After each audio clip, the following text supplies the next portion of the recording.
Hey everyone, so we finally reached the end of the first half of Season 3 of Young Justice. Now, DC Universe Streaming dropped the last 4 episodes yesterday, and I've given them a watch. I will say that it was a pretty strong ending. They're leading into some interesting storylines for the second half of the season, so I'm excited to see where that goes. One thing I did notice is that if Dick Grayson was the poster boy for DC Universe at the start of this series and with Titans, I think that they are now kind of pushing Cyborg to be the new face of it, as he was in several of these episodes, and then he's got Doom Patrol coming up in a couple of weeks. So I guess they've got a new poster boy. I don't know. So anyways, the 10th episode, which was called Exceptional Human Beings. This one was where you start off with Batman, Katana, and Metamorpho, and they're on a covert mission to this place to investigate the shadows, and they're still trying to find where Tara is, or Tara, they say it different ways. They learn that the shadows are currently being led by Deathstroke, and they're being trained by Lady Shiva, who we saw in a previous episode. It's also revealed that Cassandra Savage has joined them, and that Tara has been sent to Granny Goodness. Now, Batman and the others are discovered. They end up fighting with Bane, Deathstroke, Lady Shiva, but they end up escaping. So there's that storyline going on. It was okay. I think they shoehorned Batman into too many of these shows. I don't have to have Batman in everything. I know he's DC's big cash cow, but I don't have to have him in everything. But I did like Katana, and I really liked Metamorpho. I've always kind of liked that character, but I liked how they brought him into this episode. And I liked their little mission. So the other storyline they've got going was it was kind of boring to me. But it's got Artemis, and she is enrolling Violet, or Halo, in high school. And so there's that going on. She's trying to figure out a name for her and everything like that.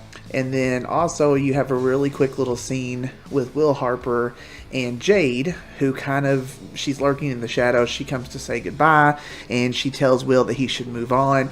Now, whether that's going to lead to something between Will and Artemis, I don't know. But, they did have the scene in the previous episode, and then now they had this one where she's kind of telling him to move on. So, we'll see. And then also you had a quick little scene where Cyborg, who is pre-Cyborg at this point, he's just Victor, he's trying to convince his dad to come to his football game, where he's being scouted by lots of different universities, but his dad doesn't show up.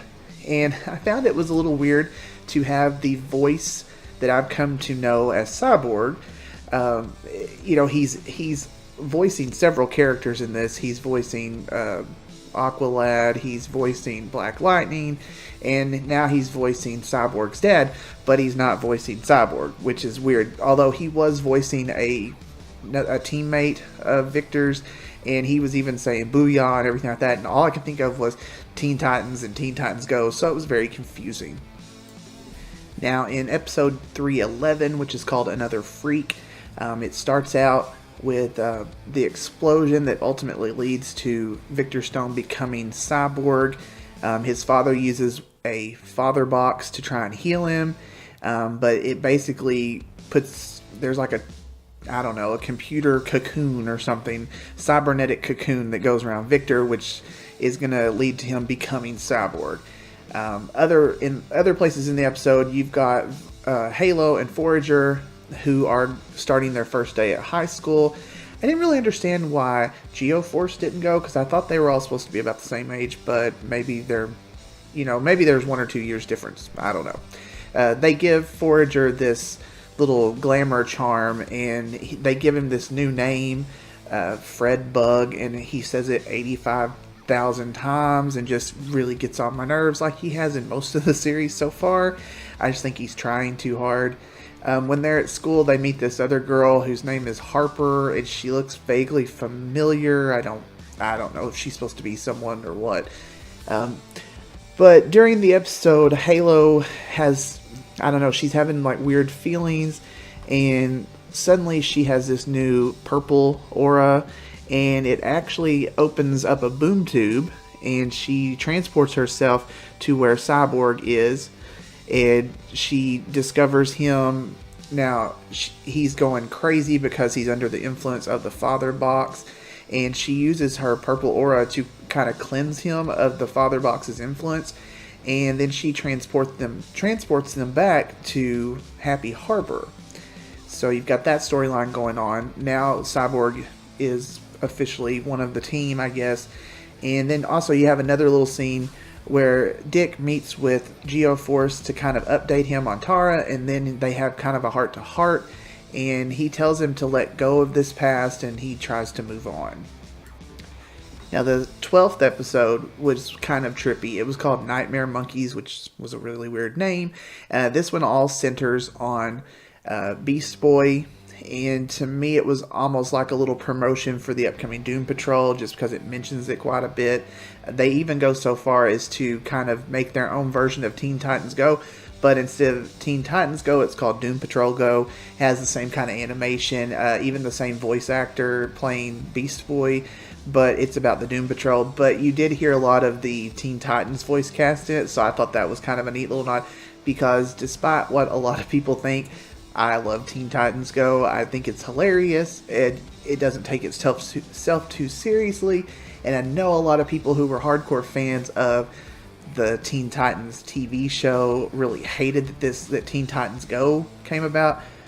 But I don't know. I've watched them both, and I like them both. But like I said, Teen Titans Go just kind of cracks me up. So I appreciate this little cameo. So the main storyline in this one is that Gar puts on the pair of like the VR goggles, and evidently you find out that they have been hacked to some extent, where if you have the metagene, it's telling you to go somewhere. It's kind of brainwashing you. So, you have that, and of course Granny Goodness is the person behind all of that.